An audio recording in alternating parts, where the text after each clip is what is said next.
Welcome. So in today's video, we're going to be talking about one of my favorite topics, which is culture. Now, culture might mean something a little bit different to all of us, but what I'm going to talk about in this video and in the content of this week's course is the different aspects of culture, different ways of thinking about culture. We all might come to it in a little bit of a different way, but ultimately we need to find some shared language and shared concepts to help us all understand this in a more efficient and thorough way. I want to start by just asking you to take a moment and think back to a time that you've traveled and you've gone through some kind of a large airport. Maybe it was internationally, maybe it was a large airport somewhere in the US. Now, imagine back to what it was like to be inside that airport. Look around in your mind, in your memory. Think about what you saw.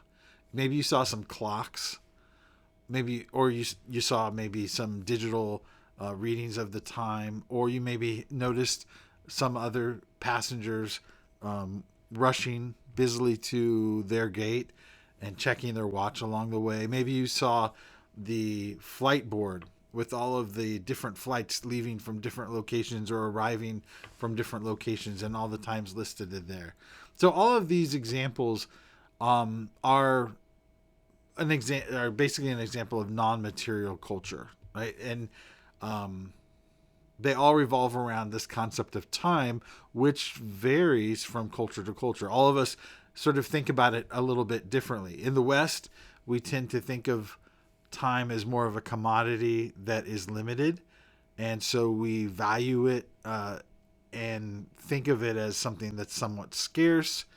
We're ultimately maybe more punctual, or at least place a higher priority on punctuality in our culture because of that. So that's an example of something that's non-material, something that's a belief system, even though it's represented by all these physical objects like clocks and watches and the time on the cell phone and so forth. In that same airport, there might be some quiet spaces, some spaces where a person could go off and pray. You may have walked past a small chapel at an airport, for example. That would be a manifestation of a religious belief, right? Again, another non-material item from culture. But there's also material culture, right? There's things that are produced by cultures. You might look around that same airport and you look at the way people are dressed. Some people might be wearing more traditional clothing that represents very clearly the country and the culture they come from, or they might be wearing a business suit that has a particular style that is more representative of Western culture. Look around the airport itself at the terminal, the architecture, the height of the ceiling in the terminal. All of these things are choices that were made about the physical space around us, and that's all material. That's all material culture, and those are things that we're going to be discussing as well. Now listen to the announcements being made over the loudspeakers at that airport. Now we have language involved, right? And maybe these are messages over the loudspeaker that you understand. Maybe they're not. Maybe you don't understand what's being said, and it's foreign to you. So language is one of the primary tools for transferring information. It is the primary tool for transferring information within a culture. And so it in it is kind of built in cultural dynamics that we don't often think about, and that's a way that we experience the culture around us, is through the language. Think about how people interact with each other within that airport. Maybe they greet one another. Maybe some people are more likely to smile, to acknowledge those around them. Others are maybe a little bit more busy, a little more detached from their surroundings. And all of this goes back to, again, a component of culture. Every culture has different sets of norms about how we should interact with the people around us. And so when you're in a large public space like an airport, you might see variations on how people choose to engage with one another. You might see some unwritten rules being played out in front of you. Things that the way people behave around one another, the way that they choose to interact or not interact with one another, are all based on sets of sort of culturally defined practices that they've adopted based on where they're from and what their background is. And so these are all things that make up culture. Culture is not narrowly defined as, the opera or ballet or fine arts, right? Those are elements of culture, and we'll talk about some of that later. But really, the way I want you to think about culture is as something that is constantly being demonstrated, manifested, created around us at all times. And if we look closely, if we just pause for a moment, we can see it pretty much anywhere. So it's a really eye-opening experience to kind of stop and think about how culture is being expressed around you at any given moment. Do that now, like wherever you're at. If you're listening to this, look around you. You might be in a public space listening through a pair of headphones, or you might be at home or in your car, wherever you are listening to this. Look around and see if you can see any indications of what the cultural priorities are for you and the people around you, how people choose to interact with one another, and ask yourself, what are the deeper roots? What are the things that lead to this expression of culture in the world around you? We'll talk about this and many other things in the slides that will follow, but I just want to begin with just this moment to kind of together kind of think collectively about what culture might mean to each one of us. So we're going to talk about culture in a lot of different ways, but we're going to start off by breaking it up into three broad categories. And we're going to look at cultural artifacts, cultural sociofacts, and cultural mentifacts. And I'll break those down a little bit more and describe what each one is just a little bit. First is looking at artifacts. And this is what we would call material culture. These are physical objects that you can touch, you can see, you can hold in your hand. These are things that humans make. We use the material world to create things. And so this is obviously maybe the most present or obvious aspect of culture. If you are a college student, there are ways in which you participate in academic culture through material artifacts, material goods. Think about it. You probably own a laptop. You probably own a backpack. You have to own textbooks. You might own pens and notebooks and things that students have, right? And these are items that are created for the purposes of study, of being a student, and they represent what it is to be a student. So when you see someone in the world using these items, carrying a backpack, purchasing a textbook, we know immediately that this is a student, right? This is a expression of this academic culture in a very physical, tangible way. So I'd like you to take a moment just wherever you are to think about some of the physical objects around you at this moment. You can take a look around. It's going to be different for everyone, but look around, see what are the things around you, the physical objects around you that were created by people. What is the object? Well, how would you describe it? Think about it on a deeper level. What does its design or its function tell you about the culture that it comes from? Is there some indication of whether you're looking at a piece of furniture or maybe a small piece of artwork or a tool of some sort, or maybe a cup or a plate or a computer screen? Like what do we learn about the people who made it by looking at the physical object? What do they value? what do they think is important in life? If you could imagine an alien coming from space and looking at that object, what could they learn by looking at it? What could they learn about you, about the person who made that object, by studying it at a deeper level? Are there any ways that they might kind of make mistakes in making assumptions? They see you with a particular object or item, and they might mistakenly think something about you that's not true. I mean, these objects are important to us all, but of course they're not the limit of what we think of with culture. But they do sort of represent the most physical, solid, concrete aspects of culture. So it's important to look at those. So that's artifacts. And next we're going to look at sociofacts. So sociofacts are, by definition, the behavioral norms constructed or accepted by a large group of people to guide them through social interactions and processes. So some examples of this might be the way that we choose to greet people when we meet them for the first time, or the way we might greet someone after we've known them for a long time. It could be the structure of marriage and the process by which people within a culture think it's appropriate or proper to meet a partner and then to get married.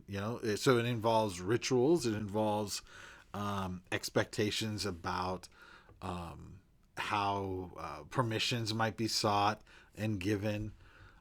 So anything that is, that is sort of the way that we choose to interact with one another, the things we feel like are appropriate in society, the behaviors that we consider normal and acceptable in everyday life. These are what we would call sociofacts.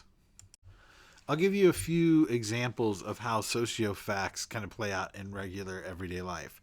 So think about how you greet someone, right? In the United States, if we're greeting someone, whether it be the first time or maybe we've are seeing someone again after we've been separated for quite a while, we might give a handshake. And depending on whether it's a man shaking a woman's hand or two men shaking hands or two women shaking hands, there might be differences in the sort of forcefulness or the firmness of the grip in that handshake, or the directness of the eye contact between the two people greeting one another. So this is sort of normative in the United States. This is what we consider like the acceptable way to greet someone in the U.S. But it's not the same in every country.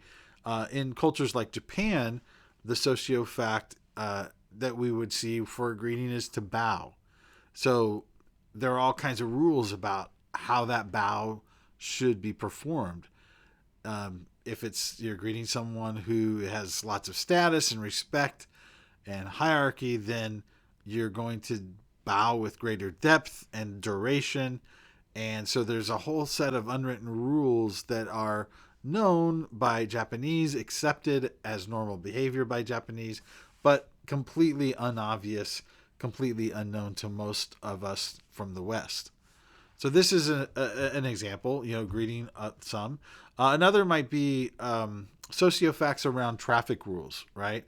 So you might be from a place where traffic rules are taken quite seriously, where you stop at stop signs and you stop fully at stop signs and you wait for others to enter the traffic and you enter and exit lanes by using your blinker and following the rules very carefully.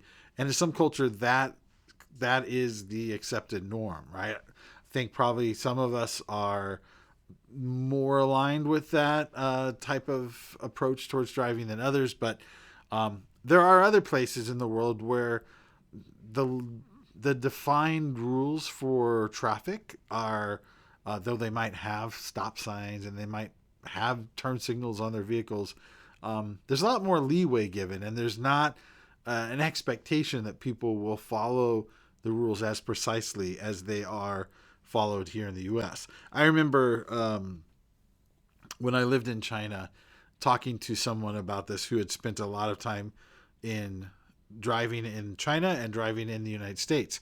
And what I was told was that In China, where there's not quite as much adherence to the rules of law, like the law of traffic laws, essentially, where you can't always expect people to stop fully.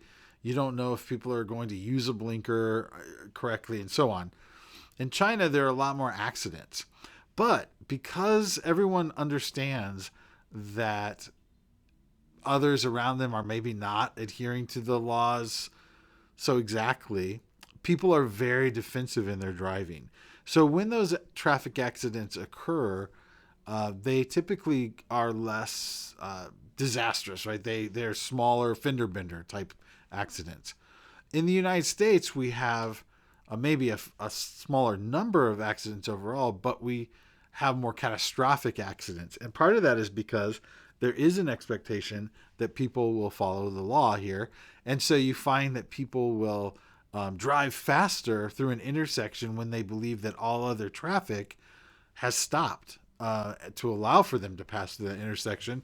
When someone mistakenly doesn't stop and two people enter the intersection assuming that everyone else is obeying the law, then that creates a much bigger, faster kind of accident to occur. And so you have these bigger traffic accidents, more costly, more devastating, sometimes more deadly in Western countries because there's an expectation of rules and laws being followed when it comes to traffic. A final example I'll give you is when we think about eating out in a restaurant. So depending on what country you're in and what culture you're in, there are very different ideas about what's behaviorally acceptable within a restaurant. In some restaurants, for example, there might be a lot of rules around seating arrangements about where certain people should or shouldn't sit at a table, what seat might show honor, what seat might be sort of for the lowest member of the group, status wise, the lowest member of the group, and so on. But you might be in a culture like the US where maybe these things aren't quite as defined. They're not thought through as carefully. And when you go out with a group of people, everyone just kind of sits where they want. In finer dining, people are expected to use certain utensils at certain times and for certain foods during the meal. And, for someone like myself who grew up not really fine dining ever, yeah, just eating at home, like to me, I'm completely clueless when it comes to what are the rules or the beliefs about what's appropriate in that fine dining context. And then finally, one big one is the sociofact, the sort of social norm of tipping. So in America, it seems like tipping is everywhere. You're expected to tip for everything. You're constantly being handed the iPad that says, "Do you want to add a tip?" But in other countries, that's not the case. A lot of countries, tipping is not part of the culture. It's not a social norm. And so to not tip is not offensive. No one's expecting you to tip. And so this is just another way that we see sociofacts sort of playing out in everyday life. So the third category I want to talk about are what we would call mentifacts. So these are cultural elements that represent the values, ideology, belief systems, or ways of thinking within a culture. So if you look on the slide, you can see some examples here. A belief in God, that would be a mentifact. The value of a democratic government, right? That's a mentifact. The belief that donating to charity is virtuous, that's a mentifact. These are beliefs. These are values that we hold, ideology that works through its way through our lives. I'll give you an example of this in just thinking about the value of water. So water can have a lot of different value depending on the context, right? So think about it first in its just purely practical economic sense, right? So in developed world, in our developed society, water is used for cleaning things, for drinking. Tap water is readily available. It's a commodity that you can purchase, right? You can either go out and buy it, or for many of us in the developed world, at least, we have water that's just pumped right into our homes. And so, in this sense, there is a value to water. It's essential to life, to human life, to animal life, to plant life. So, it has this just very practical, pragmatic value. And so, that's in one sense the way we might think about it. But there's another sense that we think about water, right? In many cultures, water has a sacred element, depending on the religious beliefs of people. If you come from a Christian background, water plays a really huge part in the Christian faith. In the Bible, we hear references of water like living water, which sort of is a reference to the spiritual gospel and grace that Christ teaches in the New Testament. Water is used for baptism. Water is used to cleanse sins. So these are all ways that we might have some kind of a sort of a more spiritual value that we place on water. We give it some kind of more than physical value, but a kind of kind of transcendent value that we might place on it. And this is not just true of Christianity. There are lots of different ways that water comes up in different religions. In Hinduism, the water that comes out of the Ganges River is considered sacred. And I know that in many cultures, water and cleansing with water are seen as sacred acts. So water doesn't just have this intrinsic value as a mode for economic and pragmatic reasons, the selling and buying of water, the drinking water, and so on. It also has this kind of more transcendent spiritual aspect. And then there's also a way in which water is precious to human life for some people that it's hard for us in the developed world to even imagine. So there are places in the world where access to clean water is really, really scarce, where water can be literally the difference between life and death, where dirty water, diseased water, threatens people's lives, and where access to clean water is seen as a real privilege, and it's a really precious resource. And so in that sense, you see that water can take on multiple levels of meaning and value based on the culture that you are part of, and sort of what context you look at it from. That's just one illustration of how our beliefs about something can kind of shape the way we think about it. These are Mentifacts. These are the values that we place on things around us and that manifest themselves throughout our cultures. Another way to think about this Mentifact is to think about the way ownership is considered, what the importance of ownership is, and how we think about ownership in different societies and different cultures. So in Western culture, of course, the right to own and to have personal property is quite important. And so in places like the U.S. and a lot of other westernized nations, it's very normal for people to place a really high value on owning your own home, having property, and also sort of the limits to what others can do with things that you own. So if you own a car, if you own a pair of tennis shoes, like there are rights that are protected for your sake, and you can't those rights can't be infringed on by others who might want to take that property away or damage that property in some way. So there's a lot of protections in place. And that's because of our Mentifacts, our beliefs about individuals and the importance of the individual to have sort of personal rights protected, right?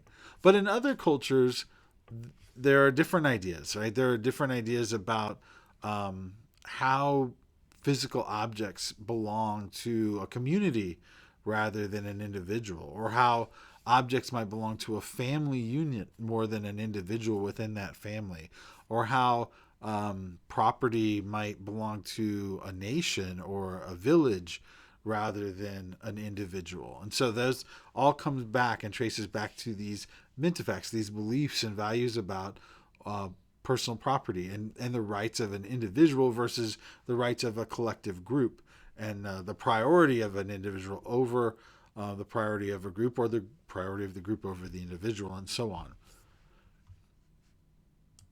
Another example of this is how we feel and what we believe about particular colors. And we could talk about this with many different colors, but just the color red is interesting. So in Western cultures, we tend to look at the color red, and we often associate it with things like um, danger, like a red stop sign, um, passion, like maybe a heart on Valentine's Day, maybe emergency, like flashing lights, right? So red has this kind of energy to it in Western cultures that we attach to it, even if we don't discuss these things out loud very often, right?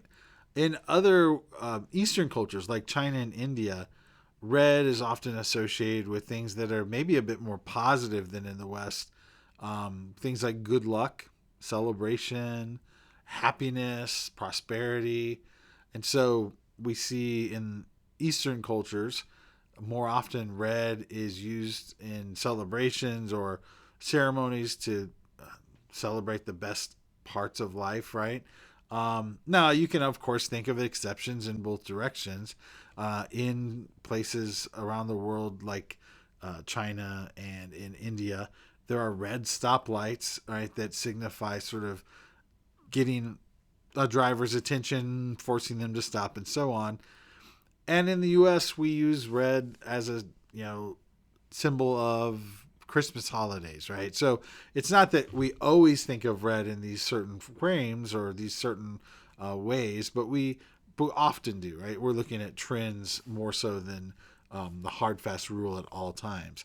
But different cultures just we because of our Mentifacts, because of the different ways we think through and believe the things we believe, the things we accept as true, and all of these are connected, and they're not always spoken out loud, right? I think that's the key, is that we don't always know what our Mentifacts are until we stop and kind of do some self-analysis. And so hopefully this will inspire you to think through what are the artifacts, the sociofacts, and the Mentifacts that make up your culture. What are the physical objects, the cultural behavioral norms, and the beliefs and values that you hold dear that shape your culture? One interesting way to think about these different categories of culture is to consider the way we use a phone today in modern life.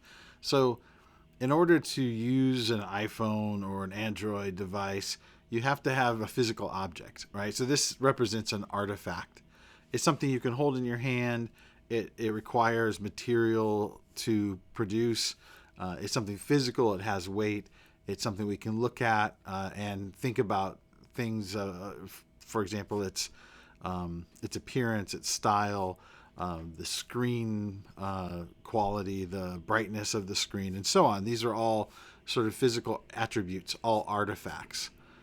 But then you also have to have something built into that is sort of a system of rules, a system of that phone can become worthwhile, a useful tool, and we call that an operating system, right? Every computer device, whether it be a handheld phone or a desktop computer, a laptop, an iPad, whatever it might be, has to have some kind of an operating system. And this is similar to this concept of Mentifacts. It's a system where there are values, there are priorities, there are sort of a a basis of belief that we work from.